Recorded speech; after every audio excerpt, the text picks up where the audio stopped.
আমাদের সাথে যোগ দিচ্ছেন সহকর্মী বনি ইবনে কামাল। বনি, যেমনটা আমরা জানি যে জামায়াতে ইসলামীর সেক্রেটারি জেনারেল মিয়া গোলাম পরওয়ার ব্রিফ করেছিলেন, তিনি ব্রিফিংয়ে আসলে কি জানিয়েছেন আমাদেরকে বিস্তারিত জানাবেন, এবং যে বৈঠক করেছেন নির্বাচন কমিশনের সঙ্গে সেখানে আসলে কোন কোন বিষয় আলোচনায় প্রাধান্য পেয়েছে? দেখুন, নির্বাচন কমিশনের সঙ্গে জামায়াত ইসলামীর আজকের যে প্রায় ১.৫ ঘন্টার বৈঠকটি হয়েছে, সেই বৈঠকে মূলত স্থানীয় সরকার নির্বাচনকে কেন্দ্র করে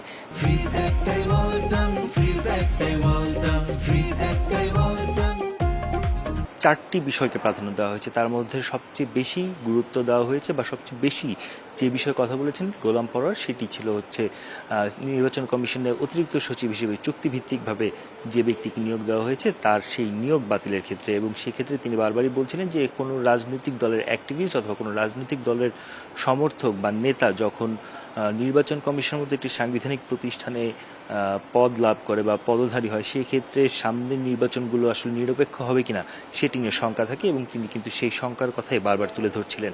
পাশাপাশি আরও একটি বিষয়ে তাদের এই আজকের আলোচনা উঠে এসেছে, সেটি হচ্ছে এমপিওভুক্ত শিক্ষক যারা থাকেন, এমপিওভুক্ত শিক্ষকরা স্থানীয় সরকার নির্বাচনে আগে অংশগ্রহণ করতে পারত।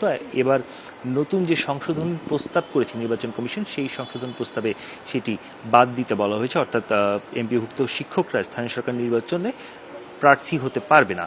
এই বিষয়টি নিয়েও কিন্তু আপত্তি জানিয়েছে জামায়াত ইসলামী। তারা বলছেন যে আগের যে নিয়ম ছিল সেই নিয়মেই যেন ফিরে যাওয়া হয়, সেই বিষয়টি তারা তুলে ধরেছেন। তৃতীয় একটি বিষয় ছিল আওয়ামী লীগ নিষিদ্ধ সংগঠন, রাজনৈতিকভাবে যাদের কার্যক্রম নিষিদ্ধ করা হয়েছে, সেই আওয়ামী লীগের কোনো পদধারী ব্যক্তি, অর্থাৎ যারা জেলা বা উপজেলা অথবা ইউনিয়ন পর্যায়ে বিভিন্ন পদে ছিলেন, তারা যেন কোনোভাবে স্থানীয় সরকার নির্বাচনে অংশগ্রহণ করতে না পারে, সেই জন্য নির্বাচন কমিশনকে কার্যকর পদক্ষেপ নিতে হবে, ব্যবস্থা নিতে হবে, সেই দাবি কিন্তু জানানো হয়েছে। পাশাপাশি আরও একটি বিষয় যদি আপনাকে জানিয়ে রাখতে চাই, আপনি জানেন যে ৫ আগস্ট পরবর্তী সময় কিন্তু আমরা দেখেছি স্থানীয় সরকার পর্যায়ে বিভিন্ন জায়গায়, সিটি কর্পোরেশন, পৌরসভা বা অন্যান্য জায়গায় কিন্তু আমরা দেখেছি যে প্রশাসক নিয়োগ দেওয়া হয়েছে। সেই প্রশাসক এবং এই ধারাবাহিকতা কিন্তু আমরা জাতীয় নির্বাচনের পরেও নতুন যে সরকার এসেছে সেই সরকার সময় অব্যাহত ছিল, সেটি আমরা দেখতে পেয়েছি। এবং জামায়াত ইসলামী সেই বিষয়টি মেনশন করছে, সেই বিষয়টি তারা তুলে ধরে বলছে যে যারা এই মুহূর্তে প্রশাসক হিসেবে কাজ করছেন অথবা যারা বিভিন্ন প্রশাসনিক কাজে আছেন, প্রশাসক হিসেবে বিভিন্ন জায়গায় দায়িত্ব পালন করছেন, তারা যেন কোনোভাবে সামনের যে স্থানীয় সরকার নির্বাচন হবে সেই নির্বাচনে অংশগ্রহণ করতে না পারে। এক্ষেত্রে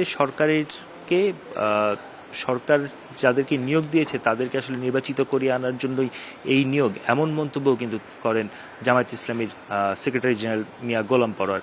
এই বিষয়গুলো নিয়ে মূলত আলাপ আলোচনা হয়েছে, এবং এর বাহিরেও আমরা আসলে কিছু বিষয় নিয়ে তার সঙ্গে কথা বলার চেষ্টা করেছিলাম। আমরা প্রশ্ন করেছিলাম গাজী নজরুলের বিষয়ে তাদের সিদ্ধান্ত কি, বা গাজী নজরুলের এমপি পদ থাকবে কিনা, সেই বিষয়ে তাদের কোনো দলীয় স্ট্যান্ড আছে কিনা। সেই ক্ষেত্রে তিনি জানাচ্ছিলেন যে এটি সম্পূর্ণভাবে গাজী নজরুল স্পিকার এবং নির্বাচন কমিশনের ব্যাপার। পাশাপাশি আপনি জানেন যশোর ৪ আসনের সংসদ সদস্য নিয়ে একটি ঘটনা ঘটেছে তার মেয়েকে নিয়ে, সেই বিষয় নিয়ে আমরা প্রশ্ন করেছিলাম। সেই বিষয়ে আসলে তিনি বলছিলেন যে এটি সরকার দলের লোকজন রাজনৈতিকভাবে তাকে হেয় প্রতিপন্ন করছে, এমন অভিযোগ কিন্তু তুলেছেন। আপনি নিশ্চয়ই জানেন আজকে একটি গণমাধ্যমে এসেছে যে জামায়াত ইসলামীর সাথে যে জোট, সেই জোট এনসিপি ছাড়তে যাচ্ছে, সেই বিষয়টি নিয়ে আমরা তাকে প্রশ্ন করেছিলাম, যদিও সেই বিষয়ে আসলে তিনি কোনো উত্তর দেননি। তিনি বলছিলেন যে আজকে শুধুমাত্র নির্বাচন বিষয়ে কথা বলবেন, জোটের বিষয়ে তিনি কোনো কথা বলতে রাজি হননি।